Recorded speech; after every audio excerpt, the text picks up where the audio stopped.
أشهد أن لا إله إلا الله وحده لا شريك له وأشهد أن محمدا عبده ورسوله أما بعد فأعوذ بالله من الشيطان الرجيم بسم الله الرحمن الرحيم الحمد لله رب العالمين الرحمن الرحيم مالك يوم الدين إياك نعبد وإياك نستعين اهدنا الصراط المستقيم صراط الذين أنعمت عليهم غير المغضوب عليهم ولا الضالين.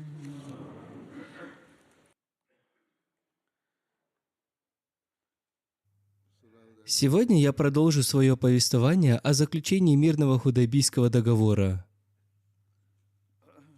Я расскажу об этом подробнее.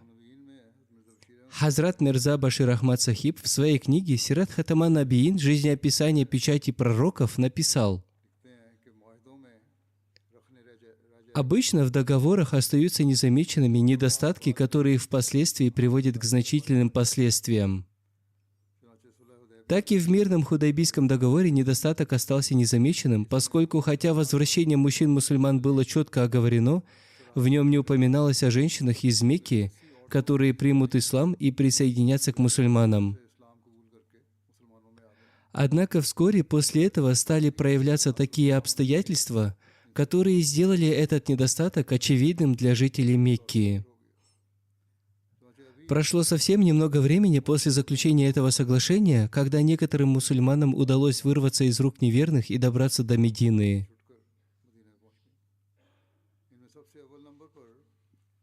Среди них первой была дочь умершего идолопоклонника, вождя Укба бин Аби Муита по имени Умми Кульсум.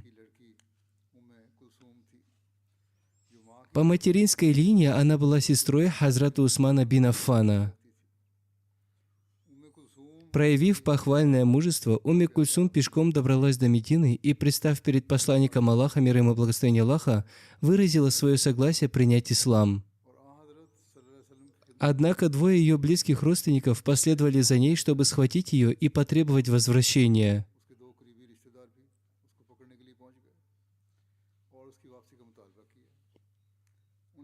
Эти люди утверждали, что хотя в договоре использовано слово «мужчина», на самом деле соглашение было общим и в равной степени касалось как мужчин, так и женщин. Однако, помимо слов договора, Умми Кульсум настаивала на исключении в случае с женщинами, поскольку женщина принадлежит к слабому полу. Более того, по сравнению с мужчинами, она занимает подчиненное положение, и по этой причине вернуть ее обратно было бы равносильно тому, чтобы бросить ее в пасть духовной смерти и тем самым лишить ее ислама.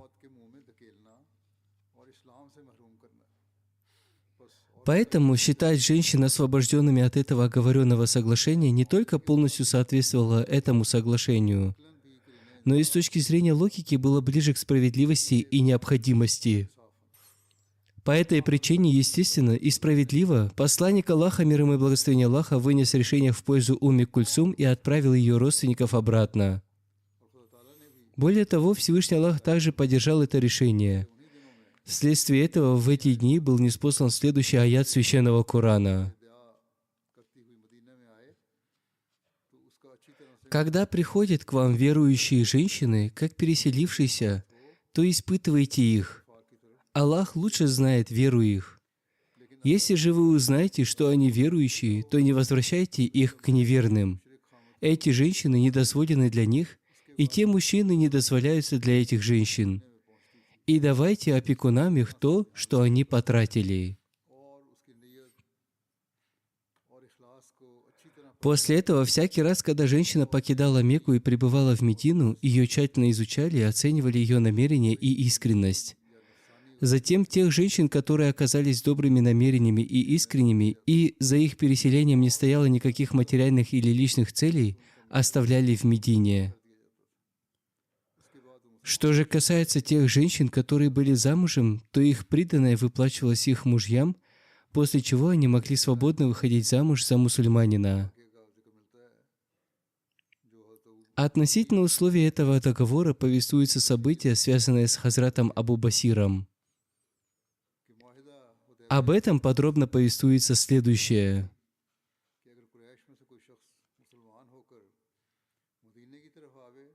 Среди условий мирного Худайбийского договора было следующее. Если кто-то из курайшитов станет мусульманином и придет в Медину, жители Медины не должны предоставлять ему защиту, а должны вернуть его. Если же мусульманин отречется от ислама и направится в Мекку, то жители Мекки не должны будут его возвращать. Поначалу это условие казалось неприемлемым для мусульман, и именно по этой причине многие мусульмане были против настолько, что даже такой почтенный и удивительно понимающий сподвижник, как Хазрат Умар, да будет доволен им Аллах, в эмоциональной ситуации того времени был очень недоволен и неспокоен относительно этого условия. Однако вскоре после этого было доказано, что в действительности это условие было средством слабости для курайшитов и силы для мусульман. Подобно тому, как посланник Аллаха, мир ему и благословение Аллаха, в самом начале заявил, что если мусульманин становится вероотступником и покидает Медину, то он является гнилой конечностью, которую на самом деле будет лучше отрезать. Однако, если человек станет мусульманином с чистым сердцем и покинет Мекку, то независимо от того, найдет он место в Медине или нет, он станет средством укрепления ислама, независимо от того, где он проживает, и в конечном итоге Всевышний Аллах расчистит путь для его освобождения. Эта точка зрения быстро подтвердилась, потому что прошло совсем немного времени после возвращения посланника Аллаха, мир ему и благословение Аллаха, в Медину, когда человек по имени Абу Басир Утба бин Усайд Сакафи, живший в Мекке и являвшийся союзником племени Бану Зухра, стал мусульманином, сбежал от курайшитов в Медину. Курайшиты из Мекки отправили 2 человек в погоню за ним и требовали от посланника Аллаха, мир ему и благословение Аллаха, выдать им Абу Басира согласно этому условию договора. Посланник Аллаха, мир ему и благословение Аллаха, вызвал Абу Басира и приказал ему вернуться. Абу Басир сетовал: «Я мусульманин, эти люди будут причинять мне в Мекке страдания и принуждать меня отречься от ислама». Посланник Аллаха, мир ему и благословение Аллаха, сказал: «Мы связаны соглашением и не можем удерживать тебя здесь. Если ты будешь терпелив ради Аллаха, Он откроет для тебя путь. Мы ограничены договором и не можем действовать вопреки Ему». Беспомощный Абу Басир отправился в обратный путь с этими людьми, но был крайне напуган тем, что по прибытии в Мекку его ожидает множество жестокостей, и что он будет вынужден скрыть такое благословение, как ислам, и, может быть, из-за притеснений и гонений и вовсе будет вынужден отречься от него. Поэтому, когда эта группа достигла Зуль-Хулайфы, расположенной в нескольких милях от Медины по пути в Мекку, он, найдя подходящий случай, сумел убить одного из своих сопровождающих, который также был лидером этой группы. Он собирался прицелиться в следующего, но тот, спасаясь, побежал так, что достиг Медины раньше Абу Басира.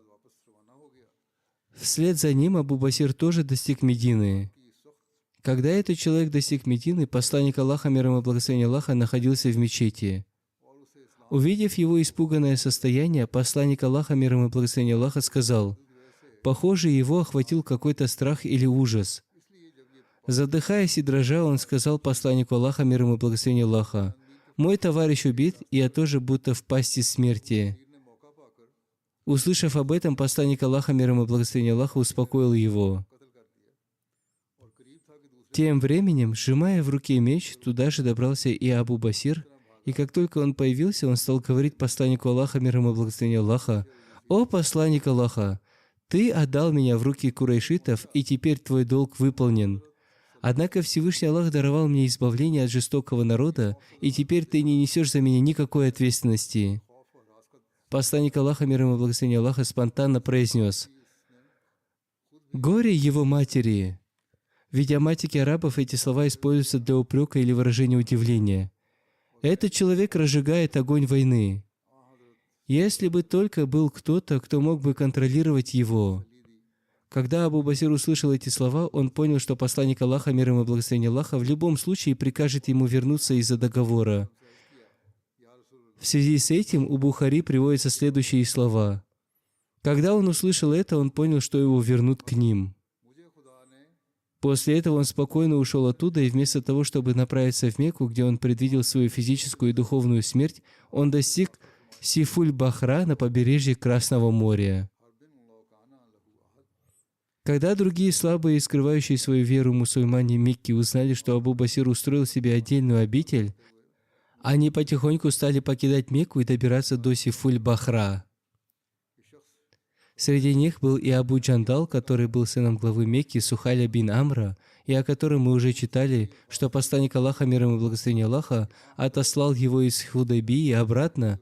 Про него я рассказывал в своей предыдущей проповеди. Постепенно количество этих людей достигло 70 человек и, по некоторым сведениям, 300 человек.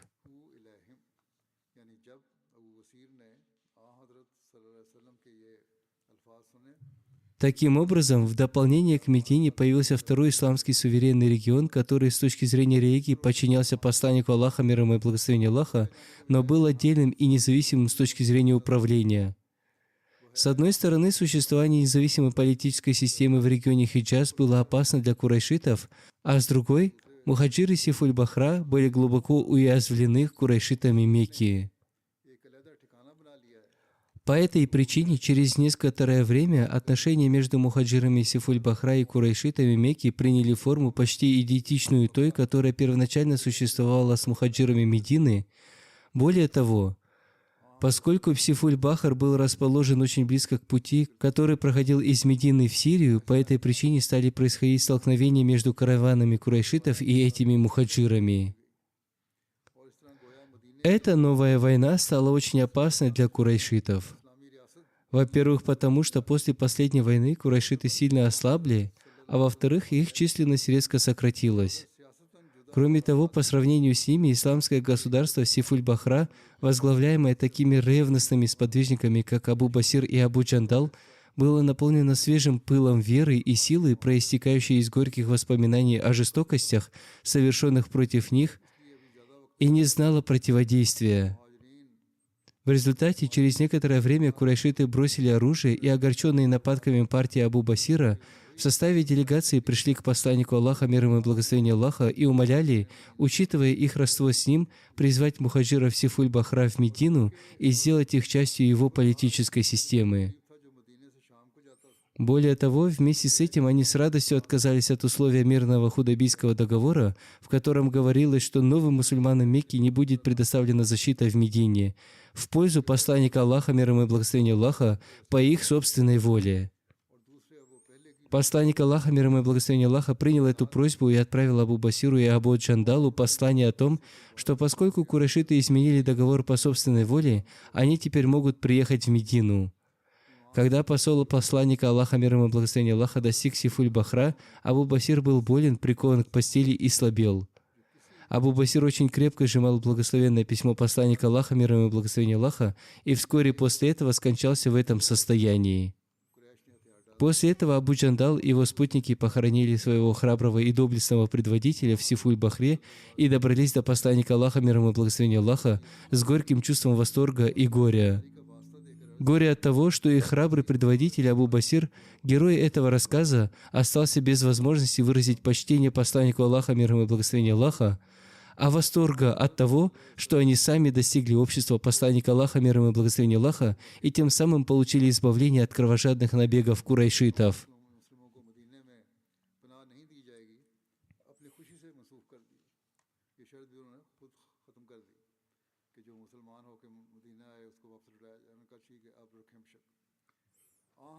Немусульманские и христианские историки часто неверно трактуют исторические события и в результате выдвигают обвинения.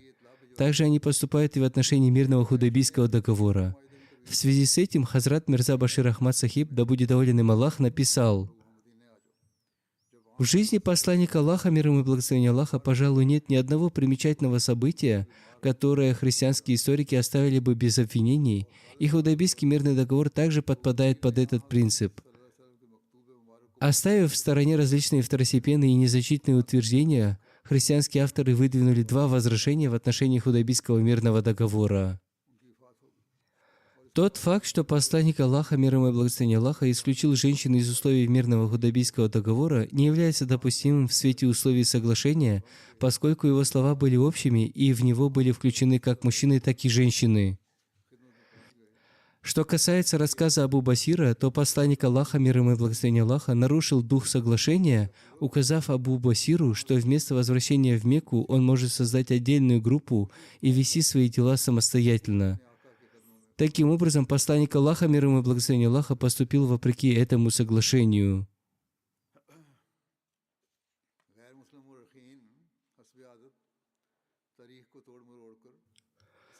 В ответ на эти обвинения, прежде всего, следует помнить, что это соглашение было заключено с курайшитами Мекки, а курайшиты Мекки были таким народом, который с самого начала противостоял посланнику Аллаха, мир ему и благословение Аллаха. Более того, они привыкли критиковать и выдвигать обвинения даже против самых незначительных вещей.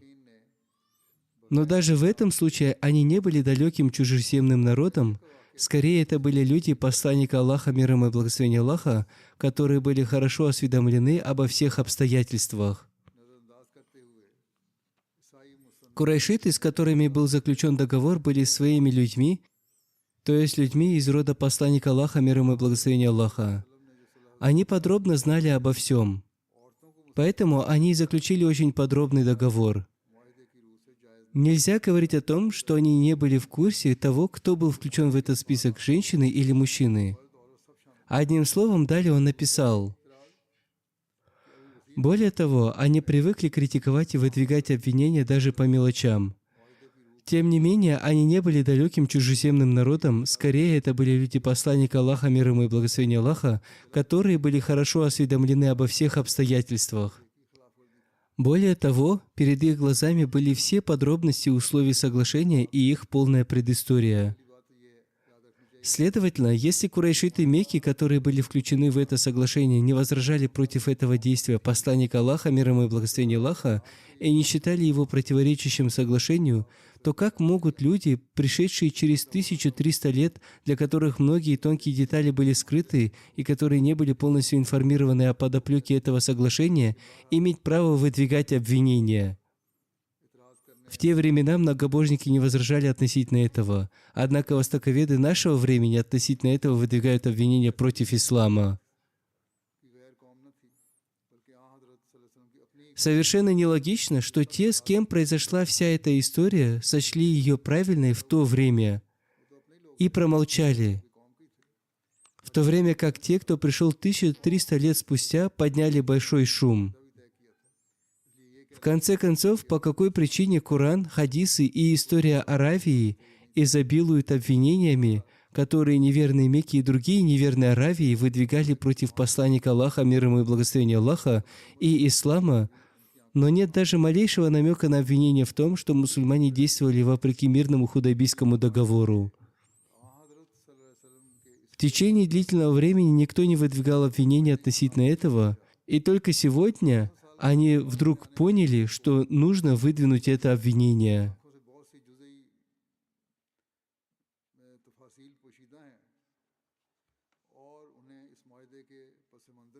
Кроме того, самым достоверным свидетельством подтверждается, что после заключения мирного Худайбийского договора, когда посланник Аллаха, мир ему и благословение Аллаха, отправил кесарю Рима письмо с приглашением принять ислам, случилось так, что Абу Суфьян бин Харб, вождь Мекки, также находился в Сирии. Ираклий, правитель Рима, призвал его к своему царскому двору и задал ему несколько вопросов о посланнике Аллаха, мир ему и благословение Аллаха. Среди них был и такой: нарушал ли когда-нибудь этот претендент на пророчество из вашего народа договор? В ответ на этот вопрос Абу Суфьян, который в то время был вождем неверующих и самым ярым из врагов ислама, произнес: Нет, Мухаммад никогда не проявлял вероломства в вопросах своих обетов. Однако в эти дни мы заключили с ним перемирие, и я не знаю, как он поступит до заключения этого соглашения. Абу Суфьян сказал, что на протяжении всего этого диалога, кроме этой фразы, он не мог сказать ничего другого, что могло бы породить в сердце Ираклия сомнения относительно посланника Аллаха, мир ему и благословения Аллаха. Этот диалог Абу Суфьяна и Ираклия произошел не сразу после заключения мирного худайбийского договора. Скорее всего, посланнику Аллаха, мир ему и благословения Аллаха, потребовалось некоторое время, чтобы подготовить и отправить Ираклию письмо с приглашением принять ислам. Затем прошло некоторое время, чтобы это письмо дошло до Ираклия. Затем, чтобы собрать царский двор Ираклия, найти Абу Суфьяна и вызвать его к этому двору и так далее.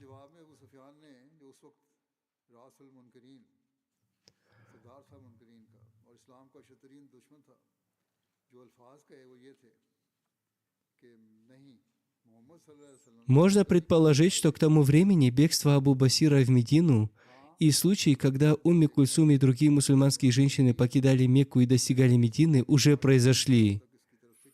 Именно по этой причине все историки упоминают сначала рассказ об Абу Басире и Умми Кульсум, а затем о письме к кесарю Рима. Однако, несмотря на это, Абу Суфьян не мог выдвинуть обвинения о нарушении договора против посланника Аллаха, мир ему и благословения Аллаха, хотя из его слов следовало, что он хотел бы выдвинуть это обвинение, если бы это было возможно. Несмотря на это, критики, родившиеся спустя 1300 лет, не боятся Бога, выдвигая обвинения в нарушении договора против посланника Аллаха, мир ему и благословения Аллаха. Увы, как это прискорбно! Если же углубиться в детали этих обвинений, то их слабость становится еще более очевидной. Например, первое их утверждение заключается в том, что в этом соглашении действительно участвовали и мужчины, и женщины, однако посланник Аллаха, мир ему и благословение Аллаха, поступил как тиран и объявил женщин исключением из него.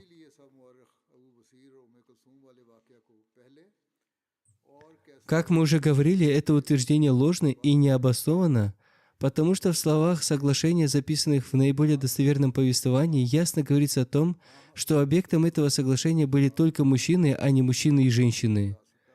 Как мы уже видели, слова соглашения записаны в Сахих Бухари следующие. «Любой человек из нас, который придет к вам, будет возвращен к нам, даже если он мусульманин». При наличии этих ясных и неоспоримых слов возражать, что на самом деле в этом соглашении подразумевались и мужчины, и женщины, не только несправедливо, но и совершенно нечестно.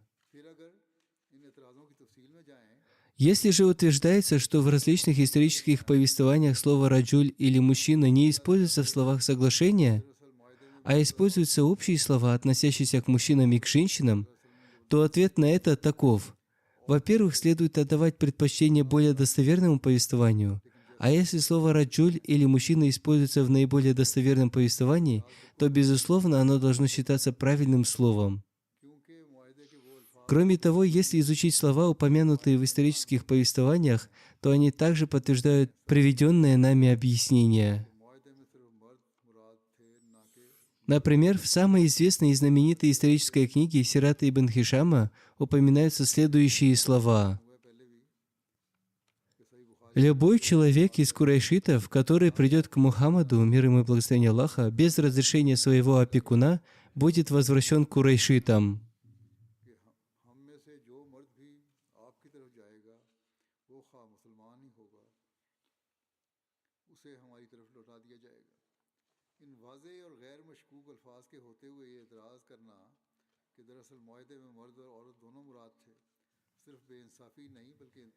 Несомненно, в этих арабских словах слово «мужчина» не было упомянуто четко, но человек, обладающий даже самыми элементарными знаниями арабского языка, знает, что в арабском языке, в отличие от других языков, для мужчин и женщин используются отдельные времена и местоимения. В вышеупомянутом отрывке от начала и до конца использовано мужское время и мужские местоимения. Поэтому, согласно принципу заключения договоров, в этой фразе следует рассматривать только мужчин, а не мужчин и женщин вместе взятых. Несомненно, в обычной идиоме мужское время иногда используется для обозначения как мужчин, так и женщин, но очевидно, что рассматриваемая фраза не является таковой. Напротив, эта фраза соглашения, которая имеет статус закона, точнее еще более выгодный статус. Ведь каждое слово записывается после тщательного обдумывания, а выбор слов осуществляется после перекрестного обсуждения или одобрения обеими сторонами. Поэтому в случае с такой фразой следует принять наиболее ограниченное и конкретное значение. Отсюда следует вывод, что в данном соглашении подразумевались только мужчины, а не мужчины и женщины в целом. Кроме того, как уже говорилось выше, вернуть женщину, которая относится к слабому полу и находится в зависимости от мужа или родственников мужчин, означает своими руками вернуть ее к неверию и многобожию, что далеко не только от чувств милосердия и сострадания, но и от равенства и справедливости. Несомненно, при возвращении мужчины существовал риск того, что неверные изменники подвергнут его различным пыткам и страданиям. Но все же мужчина есть мужчина, он не только может вынести больше страданий, но если это будет нужно спрятаться, убежать, создать союзнические отношения и так далее, открыть множество путей для своего спасения. Но что может сделать беспомощная женщина? В таких обстоятельствах оставалось лишь насильно лишить ее ислама или умертвить. В этих обстоятельствах для такого милосердного и благородного человека, как посланник Аллаха, мир ему и благословение Аллаха, было совершенно невозможно вернуть беспомощных и уязвимых мусульманок к жестокостям неверных тиранов. Таким образом, все, что было сделано, было не только правильным и полностью соответствовало соглашению, но и было полностью уместным и правильным в соответствии со здравым принципом равенства и справедливости, милосердия и сострадания. На долю тех, кто выдвигал обвинения, не выпало ничего, кроме прискорбного позора, поскольку они не сдержали язык критики даже в отношении соглашения о защите угнетенных и беспомощных женщин.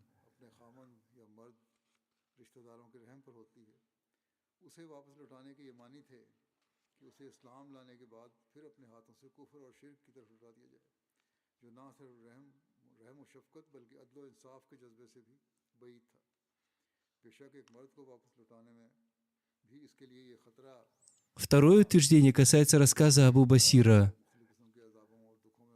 Однако после размышления это утверждение также оказывается совершенно слабым и немощным. Несомненно, посланник Аллаха, мир ему и благословение Аллаха, заключил соглашение, в котором говорилось, что любой человек, то есть мужчина, который бежит в Медину от неверных из Мекки, будет возвращен, даже если он мусульманин. Однако возникает вопрос, действовал ли посланник Аллаха, мир ему и благословение Аллаха, вопреки этому соглашению? Вовсе нет, ни в коем случае. Напротив, посланник Аллаха, мир ему и благословение Аллаха, продемонстрировал такое полное и великолепное исполнение этого соглашения, что мир не в состоянии представить что-то подобное. Только представьте себе, убедившись в истинности ислама, мусульманин бежит из Мекки, и чтобы спастись от преследований курайшитов и сохранить свою веру, тайно добирается до Медины. Однако его преследуют жестокие родственники, и силой меча они хотят насильно отвратить его от истины ислама. После этого обе стороны предстают перед посланником Аллаха, мир ему и благословение Аллаха, и очень эмоционально и с ужасом он говорит посланнику Аллаха, мир ему и благословение Аллаха: «О посланник Аллаха! Бог даровал мне благословение ислама. Вам известна жизнь, полная горя и опасности, которая ожидает меня, если я вернусь в Мекку. Ради Аллаха, не отсылайте меня обратно». Однако в противовес этому родственники Абу Басира требуют от посланника Аллаха, мир ему и благословение Аллаха, чтобы он договорился с ними о том, что любой человек, пришедший в Медину, будет возвращен. Горе Абу Басира и возмущение его сподвижников предстают перед глазами посланника Аллаха, мир ему и благословение Аллаха, и его собственные эмоции создают бурю в его сердце.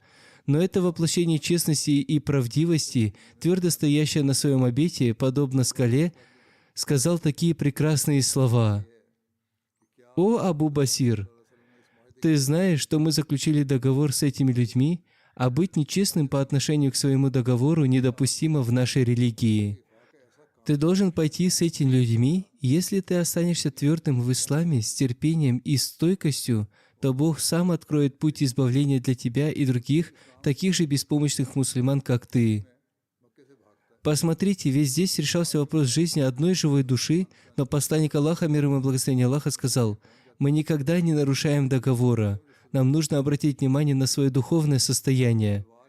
Мы не нарушаем даже незначительных договоров. В дальнейшем мы увидели, как был открыт путь для спасения.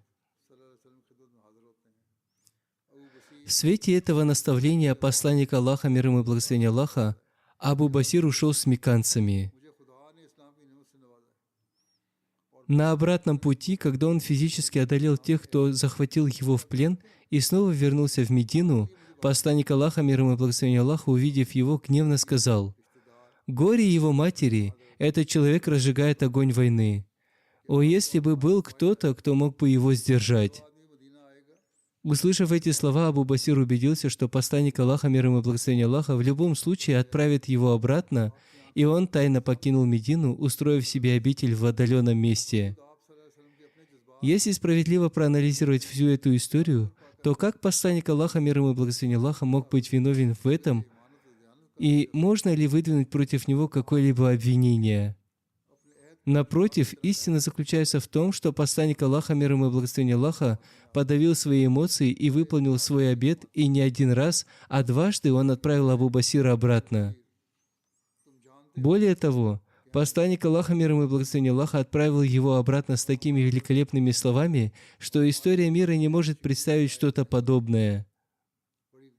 Посланник Аллаха, мир ему и благословение Аллаха, подавил свои собственные эмоции, подавил эмоции своих сподвижников, подавил эмоции Абу Басира и выполнил обет любой ценой.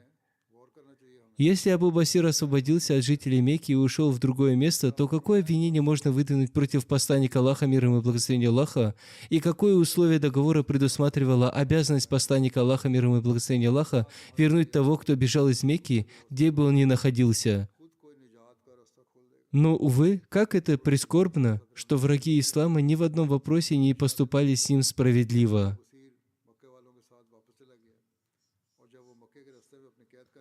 Кроме того, если утверждается, что посланник Аллаха, мир ему и благословение Аллаха, мог приказать Абу Басиру, находящемуся в созданном им лагере, вернуться в Медину, но не сделал этого, то хотя посланник Аллаха, мир ему и благословение Аллаха, не нарушал слов соглашения, он поступил вопреки его духу. Таким образом, это утверждение также является чистым невежеством, а слова соглашения и дух этих слов отвергают его. Условие договора о том, что если мусульманин, проживающий в Мекке, бежит в Медину, и посланник Аллаха, мир ему и благословение Аллаха, вернет его обратно, ясно доказывает то, что целью этого условия было гарантировать, что такой человек, несмотря на то, что он мусульманин, не будет принят в круг исламского общества Медины. Иными словами, несмотря на то, что он должен быть мусульманином по убеждению, посланник Аллаха, мир ему и благословение Аллаха, не включит его в состав исламского государства Медины. Если же такой человек был изгнан из исламского общества в соответствии с условиями соглашения, то как можно требовать от него, чтобы посланник Аллаха, мир ему и благословение Аллаха, приказал ему вернуться, где бы он ни находился? Таким образом, насколько большой несправедливостью является то, что если посланник Аллаха, мир ему и благословение Аллаха, должен был оставить такого человека в Медине, но утверждается, что у посланника Аллаха, мир ему и благословение Аллаха, было соглашение о том, что он не включит его в свое исламское общество, даже если он будет мусульманином. Тогда, если посланник Аллаха, мир ему и благословение Аллаха, должен был передать его жителям Мекки, изгнать его из исламского государства и выслать из Медины, то почему утверждается, что посланник Аллаха, мир ему и благословение Аллаха, не включил его в свое исламское общество и не отправил ему свой приказ? Следовательно, с политической точки зрения, это утверждение настолько слабое и бессмысленное, что ни один здравомыслящий человек не может обратить на него внимание. Более того, истина заключается в том, что это неразумное условие, которое неверно включили в договор о том, что ни одному мусульманину-мухаджиру не будет предоставлена защита в Медине, было превращено Богом в наказание.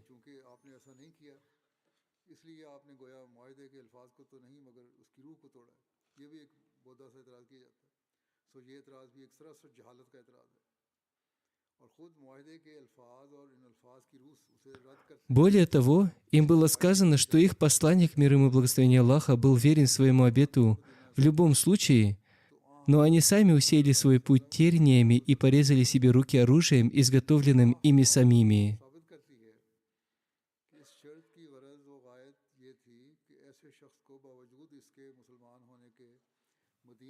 Более того, когда они сами сказали, что любой мусульманский юноша из Мекки, приехавший в Медину, не будет удерживаться в Медине и будет считаться изгнанным из общества Медины, то как они могут требовать, чтобы посланник Аллаха, мир ему и благословение Аллаха, включил таких людей в число тех, кто находился под властью его правительства, и приказал им вернуться в Мекку, где бы они ни проживали? Они сами поставили условие, что посланник Аллаха, мир ему и благословение Аллаха, может управлять душами этих людей и их делами в загробном мире, но не должен становиться правителем их государства и мирских дел. В то время как они сами исключили их из числа людей, находящихся под властью посланника Аллаха, мир ему и благословение Аллаха, какие могут быть возражения против посланника Аллаха, мир ему и благословение Аллаха?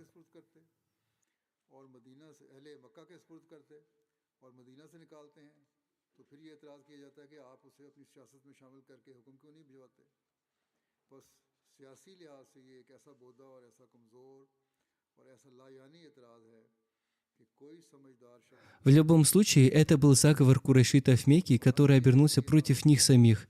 И в любом случае, личность посланника Аллаха, мир ему и благословение Аллаха, была чиста и осталась чистой. Посланник Аллаха, мир ему и благословение Аллаха, выполнил слова своего обета и исключил Абу Басира из-под власти Медины, передав его жителям Мекки. Более того, посланник Аллаха, мир ему и благословение Аллаха, выполнил и дух этого соглашения, как это и было на самом деле. Посланник Аллаха, мир ему и благословение Аллаха, исключил Абу Басира и его сподвижников из числа людей, находящихся под его правлением. Таким образом, посланник Аллаха, мир ему и благословение Аллаха, остался правдивым во всех отношениях, а неверные стали жертвами своей собственной ловушки. В конце концов, они пришли к посланнику Аллаха, мир ему и благословение Аллаха, униженными,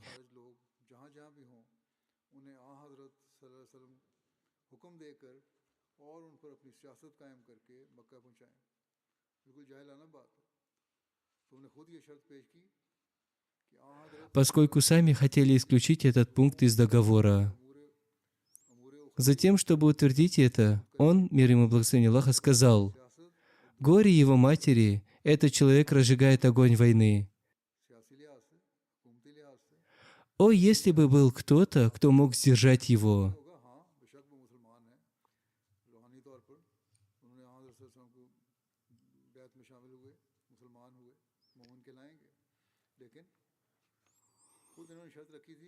Утверждать, что посланник Аллаха, мир ему и благословение Аллаха, указал Абу Басиру, чтобы тот создал свою собственную группу и вел войну против курайшитов, это большая несправедливость и очень испорченный менталитет, а в свете сложившейся ситуации и большое невежество.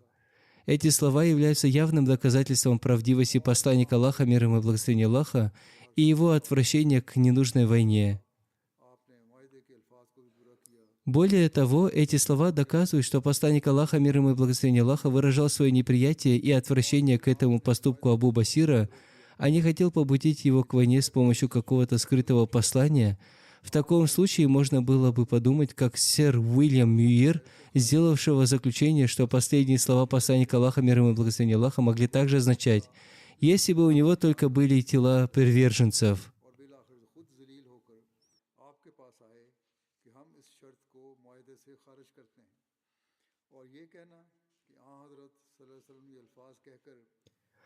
Кто-то может подумать, что это показывает, что желание посланника Аллаха, мир ему и благословение Аллаха, заключалось в том, что если Абу Басир найдет для себя сподвижника, то он сможет разжечь огонь войны, и в этой фразе, похоже, содержится указание на подстрекательство к войне.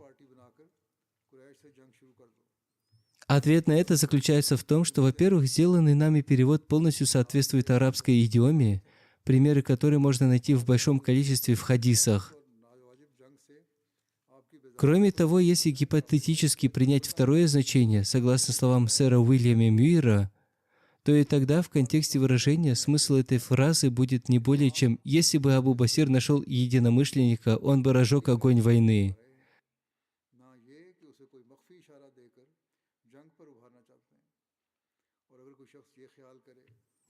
Это также означает, что если мы найдем кого-либо, то это хорошо, однако с нами нет никакого спутника, который мог бы помочь ему.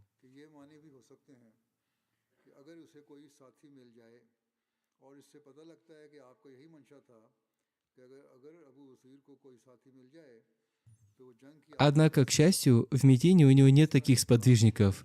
Поэтому, какой бы смысл ни был принят, контекст этого выражения и его начальной части является достаточным доказательством того, что намерением посланника Аллаха, мир ему и благословение Аллаха, было упрекнуть Абу Басира, а не подстрекать его к войне. Разве может человек, который начинает свое предложение со слов недовольства и упрека, таких как «горе его матери», он собирается разжечь огонь войны?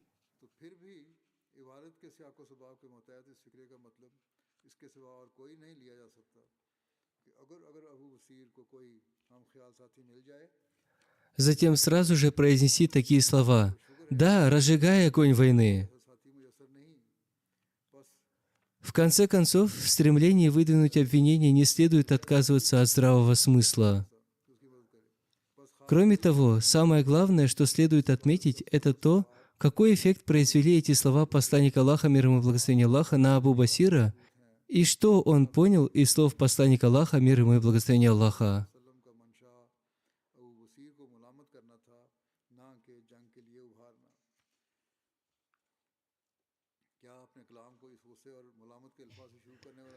В связи с этим в этом самом повествовании упоминаются следующие слова.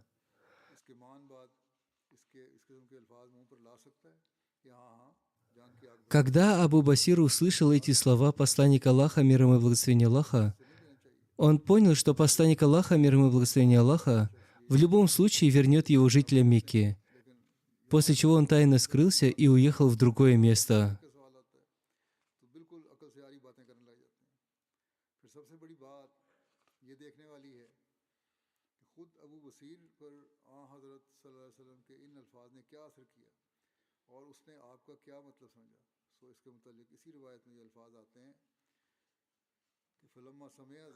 Увы, как жаль, что человек, которому непосредственно были обращены эти слова, понял, что посланник Аллаха, мир ему и благословение Аллаха, недоволен его поступком, и что посланник Аллаха, мир ему и благословение Аллаха, в любом случае вернет его в Мекку.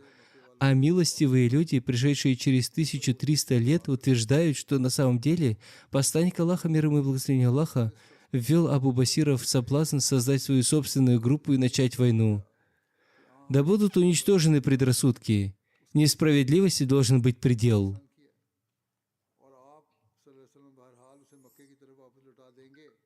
Такие двойные стандарты имеют так называемые притязатели на обладание справедливости. Даже сегодня происходят такие же смуты. Пусть Всевышний Аллах одарит мир разумом и особенно мусульман. Пусть Всевышний Аллах убережет всех от смуты Даджаля. Аминь.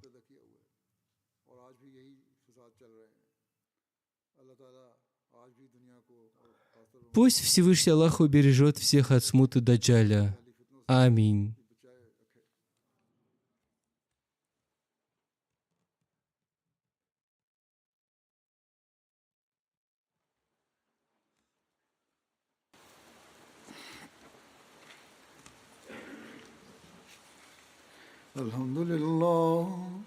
الحمد لله نحمده ونستعينه ونستغفره ونؤمن به ونتوكل عليه ونعوذ بالله من شرور أنفسنا ومن سيئات أعمالنا من يهده الله فلا مضل له ومن يضلل فلا هادي له